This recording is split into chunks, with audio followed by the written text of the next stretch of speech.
السلام علیکم ورحمۃ اللہ وبرکاتہ۔ نحمده ونصلي على رسوله الكريم اما بعد فاعوذ باللہ من الشیطان الرجیم بسم اللہ الرحمن الرحیم رب زدنی علما۔ الحمدللہ آج دورہ قرآن کلاس میں پارہ نمبر 9 قال الملأ پڑھ رہے ہیں۔ قال الملأ یہ جواب ہے۔ گزشتہ 8ویں پارے میں آپ یہ پڑھتی آئی ہیں کہ انبیاء کی اپنی اقوام کو دعوت اور پھر اس دعوت کے مقابلے میں ان کا جواب ریئیکشن، تو اس ریئیکشن کے لیے قال الملأ آیا کہ قوم کے لیڈرز نے، بڑوں نے کیا کہا، کیونکہ عام عوام کی تو کوئی رائے نہیں ہوتی، تو لیڈرز کا جو جواب ہوتا تھا وہی عوام کا ہی جواب ہوتا، اسی لیے قال الملأ سرداروں نے کہا، یعنی انبیاء کے مقابلے میں جو ان کی قوم تھی، قوم کے نمائندگان نے یہ جواب دیا۔ تو اب شعیب علیہ السلام کی قوم نے کیا جواب دیا اس کا ذکر ہے۔ قال الملأ الذین استکبروا، اس کی قوم میں سے ان سرداروں نے کہا جو بڑے بنے ہوئے تھے، اے شعیب ہم تجھے اور ان لوگوں کو جو تیرے ساتھ ایمان لائے ہیں اپنی بستی سے ضرور ہی نکال دیں گے، یا ہر صورت تم ہمارے دین میں واپس آؤ گے۔ اس نے کہا اور کیا اگرچہ ہم ناپسند کرنے والے ہوں؟ شعیب علیہ السلام نے فرمایا کہ اگرچہ ہم اس سے شدید نفرت کرتے ہوں، یعنی کیا زور زبردستی ہے جبکہ ہم نہیں چاہتے؟ یہ کون سا دین اور صحیح بات ہے کہ کوئی نہیں چاہتا جبراً اسے اپنے طریقے پر لے جایا جائے؟ جب میں صحیح ہونے کے باوجود تمہارے ساتھ زبردستی نہیں کر رہا تو تم غلط ہو کر میرے ساتھ زبردستی کیسے کر سکتے ہو؟ قد افترینا علی اللہ کذبا، اور اگر ہم تمہاری غلطی کو قبول کر لیں تو گویا ہم نے اللہ پر جھوٹ باندھا، یقیناً ہم نے اللہ پر جھوٹ باندھا اگر ہم تمہاری ملت میں پھر آ جائیں اس کے بعد کہ اللہ نے ہمیں اس سے نجات دی، اور ہمارے لیے ممکن نہیں کہ اس میں پھر آ جائیں۔ الا ان یشاء اللہ، مگر یہ کہ اللہ چاہے جو ہمارا رب ہے۔ وسع ربنا کل شیء علما، ہمارے رب نے ہر چیز کا علم سے احاطہ کر رکھا ہے۔ ہم نے اللہ ہی پر بھروسہ کیا، اے ہمارے رب ہمارے درمیان اور ہماری قوم کے درمیان حق کے ساتھ فیصلہ کر دے، اور تو سب فیصلہ کرنے والوں سے بہتر ہے۔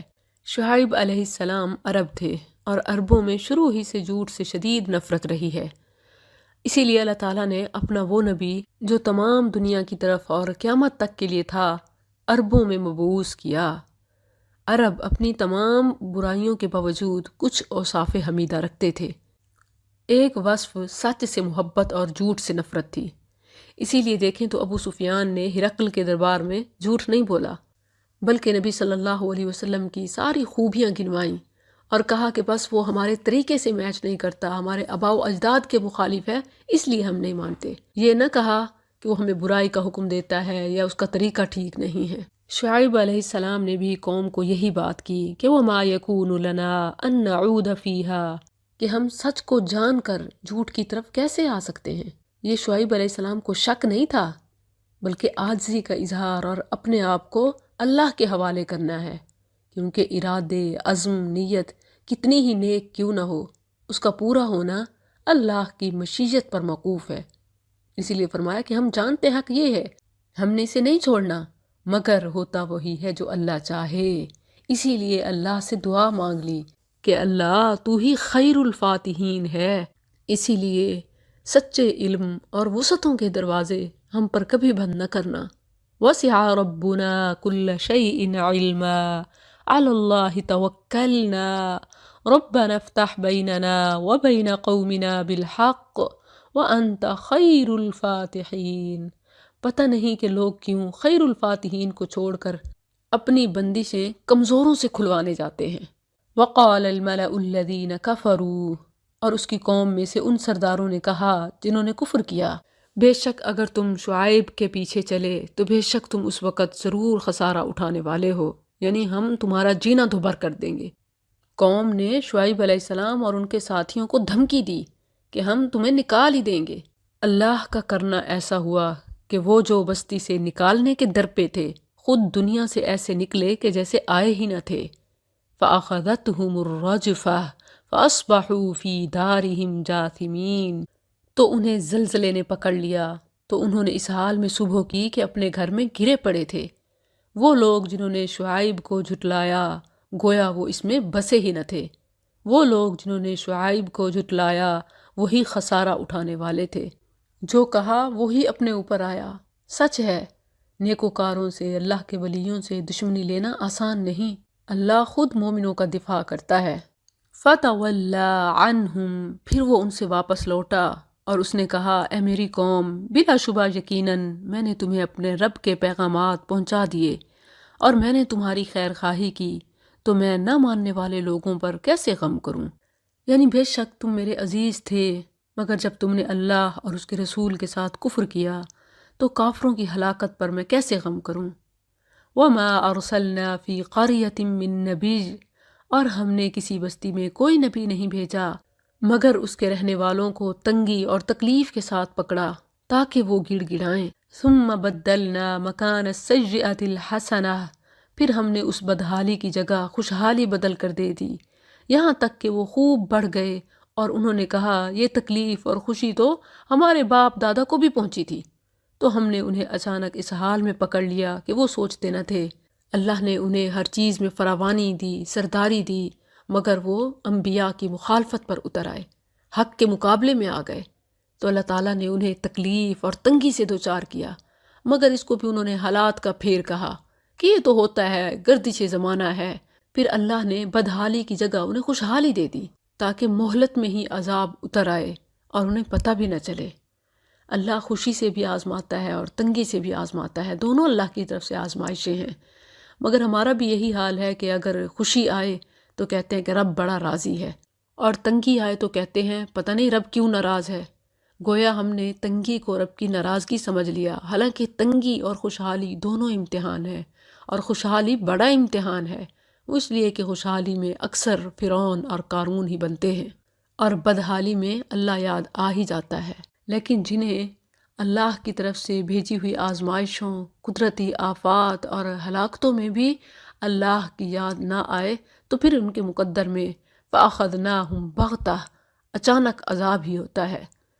وَلَوْ أَنَّ أَهْلَ الْقُرَىٰ، اور اگر واقعی بستیوں والے ایمان لے آتے اور بچ کر چلتے تو ہم ضرور ان پر آسمان اور زمین سے بہت سی برکتیں کھول دیتے، اور لیکن انہوں نے جھٹلایا تو ہم نے انہیں اس کی وجہ سے پکڑ لیا جو وہ کمایا کرتے تھے۔ یہاں واضح طور پر لَفَتَحْنَا عَلَيْهِمْ بَرَكَاتٍ مِّنَ السَّمَاءِ وَالْأَرْضِ، آسمان و زمین کی فتوحات، رزق کے خزانے، خوشیوں کی چابیاں اللہ ہی کے پاس ہیں، اور یہ برکت بھی اللہ ہی دیتا ہے۔ اللہ چاہے تو تھوڑی میں برکت دے دے اور وہ کافی ہو جائے، اور جب اللہ کی برکت جائے تو زیادہ بھی کم ہو جائے۔ اسی لیے رسول اللہ صلی اللہ علیہ وسلم کھانے پینے میں خاص طور پر برکت کی دعا مانگا کرتے تھے۔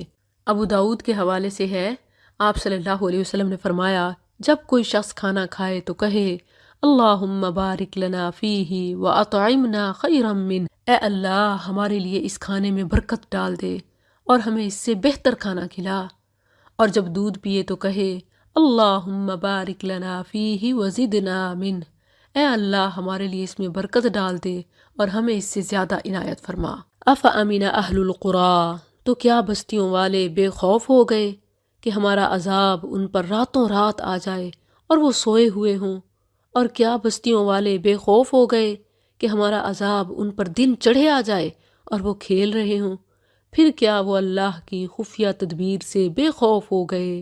تو اللہ کی خفیہ تدبیر سے بے خوف نہیں ہوتے مگر وہی لوگ جو خسارہ اٹھانے والے ہیں۔ اور کیا اس بات نے ان لوگوں کی رہنمائی نہیں کی جو زمین کے وارث اس کے رہنے والوں کے بعد بنتے ہیں، کہ اگر ہم چاہیں تو ان کے گناہوں کی وجہ سے انہیں سزا دیں اور ہم ان کے دلوں پر مہر کر دیتے ہیں تو وہ نہیں سنتے۔ تلک القریٰ، یہ بستیاں ہیں، نقص علیک، ہم تجھ سے ان کے کچھ حالات بیان کر رہے ہیں، اور بلا شبہ یقیناً ان کے پاس ان کے رسول واضح دلائل لے کر آئے، تو وہ ایسے نہ تھے کہ اس چیز کو مان لیتے جسے وہ اس سے پہلے جھٹلا چکے تھے۔ پہلے عداوت میں انکار کیا اور پھر کبر میں ڈٹ گئے۔ اسی کبر نے، تکبر نے ابلیس کو قیامت تک کے لیے ملعون ٹھہرایا، اور یہی تکبر اولاد ابلیس کو بھی قیامت تک ملعون ہی ٹھہراتا ہے، اور کبر حق کا انکار ہوتا ہے۔ اپنی بات کو نیچے نہیں ہونے دینا، بے شک حق سے دور ہی ہو جائیں۔ وما وجدنا لأکثرهم من عہد، اور ہم نے ان میں سے اکثر کا کوئی بھی عہد نہیں پایا، اور بے شک ہم نے ان کے اکثر کو فاسق ہی پایا۔ ثم بعثنا من بعدهم موسیٰ، پھر ان کے بعد ہم نے موسیٰ کو اپنی نشانیاں دے کر فرعون اور اس کے سرداروں کی طرف بھیجا، تو انہوں نے ان کے ساتھ ظلم کیا، پھر دیکھ فساد کرنے والوں کا انجام کیسے ہوا۔ یہاں سے موسیٰ علیہ السلام کا قصہ شروع ہو رہا ہے۔ یہ چھٹا قصہ ہے جو اللہ تعالیٰ نے اس صورت میں بیان فرمایا ہے، اور اسے جس تفصیل کے ساتھ بیان فرمایا ہے دوسرے کسی قصے کو اس طرح بیان نہیں فرمایا۔ وجہ یہ ہے کہ جس طرح موسیٰ علیہ السلام کے معجزات ان تمام انبیاء سے بڑھ کر تھے، اسی طرح ان کی امت بھی جہالت اور سرکشی میں سب سے بڑی ہوئی تھی۔ وَقَالَ مُوسَىٰ يَا فِرْعَوْنَ، اور موسیٰ نے کہا اے فرعون، بے شک میں جہانوں کے رب کی طرف سے بھیجا ہوا ہوں۔ فرعون مصر کے ہر بادشاہ کا لقب تھا، جیسے آج کل پرائم منسٹر، پریزیڈنٹ کہتے ہیں، تو اس وقت مصر کے بادشاہ کو فرعون کہتے تھے، اور روم کے بادشاہ کا لقب کیسر ہوا کرتا تھا، فارس کے بادشاہ کا لقب کسرا تھا۔ موسیٰ علیہ السلام نے اسے اس کے عزت والے نام کے ساتھ نہایت نرمی کے ساتھ مخاطب کر کے فرمایا یا فرعون، یعنی مسٹر پریزیڈنٹ، انی رسول من رب العالمین، بے شک میں جہانوں کے رب کی طرف سے بھیجا ہوا ہوں، اس بات پر پوری طرح قائم ہوں کہ اللہ پر حق کے سوا نہ کہوں، بلا شبہ میں تمہارے پاس تمہارے رب کی طرف سے ایک واضح دلیل لے کر آیا ہوں، سو میرے ساتھ بنی اسرائیل کو بھیج دے۔ موسیٰ علیہ السلام نے جو دعوت پیش کی اس کے دو نکات تھے، ایک تو اللہ کی توحید کی دعوت، دوسرا بنی اسرائیل کو مظالم سے نجات دلوانا۔ قال، اس نے کہا اگر تو کوئی نشانی لے کر آیا ہے تو وہ لے آ، اگر تو سچوں میں سے ہے۔ تو اس نے اپنی لاٹھی پھینکی تو اچانک وہ ایک ظاہر اژدہا تھی، اور اپنا ہاتھ باہر نکالا تو اچانک وہ دیکھنے والوں کے لیے سفید چمکنے والا تھا۔ فرعون کی قوم کے سرداروں نے کہا یقیناً یہ تو ایک ماہر فن جادوگر ہے، جو چاہتا ہے کہ تمہیں تمہاری سرزمین سے نکال دے، تو تم کیا حکم دیتے ہو؟ دوسرے مقامات پر اس واقعے میں یہ بھی ہے کہ فرعون نے اپنے وزیروں مشیروں سے رائے لی، تو پھر فوراً سرداروں نے یہ بات کہی تھی۔ انہوں نے موسیٰ علیہ السلام کے معجزے کو بے اثر بنانے کے لیے دو بہتان گھڑے، ایک تو یہ کہ یہ ماہر جادوگر ہے، اور دوسرا یہ کہ یہ حکومت پر قبضہ کر کے تمہیں سرزمین مصر سے نکالنا چاہتا ہے۔ انہوں نے کہا اسے اور اس کے بھائی کو مؤخر رکھ اور شہروں میں جمع کرنے والے بھیج دے کہ وہ تیرے پاس ہر ماہر فن جادوگر لے آئیں۔ اور جادوگر فرعون کے پاس آئے، انہوں نے کہا یقیناً ہمارے لیے ضرور کچھ صلہ ہوگا اگر ہم ہی غالب ہوئے۔ کہا ہاں، اور یقیناً تم ضرور مقرب لوگوں سے ہوگے۔ انہوں نے کہا اے موسیٰ، یا تو پھینکے یا ہم ہی پھینکنے والے ہوں، یعنی پہل تو کرتا یا ہم کریں۔ کہا تم پھینکو، تو جب انہوں نے پھینکا لوگوں کی آنکھوں پر جادو کر دیا اور انہیں سخت خوف زدہ کر دیا، اور وہ بہت بڑا جادو لے کر آئے۔ اس سے معلوم ہوتا ہے کہ جادو سے کسی چیز کی حقیقت نہیں بدل جاتی، صرف دیکھنے والوں کی آنکھوں پر اثر ہو جاتا ہے، اور یہ محض ایک خیال ہوتا ہے۔ چونکہ انسان کا جسم دماغ کے تابع ہے، اسی لیے خیال کا نقصان یا فائدہ بعض اوقات جسم کو بھی ہوتا ہے۔ جیسے موسیٰ علیہ السلام نے بھی ان کا جادو دیکھ کر خوف محسوس کیا۔ سورہ طٰہٰ میں ہے فَأَوْجَسَ فِي نَفْسِهِ خِیفَةً مُوسیٰ، تو موسیٰ نے اپنے دل میں ایک خوف محسوس کیا۔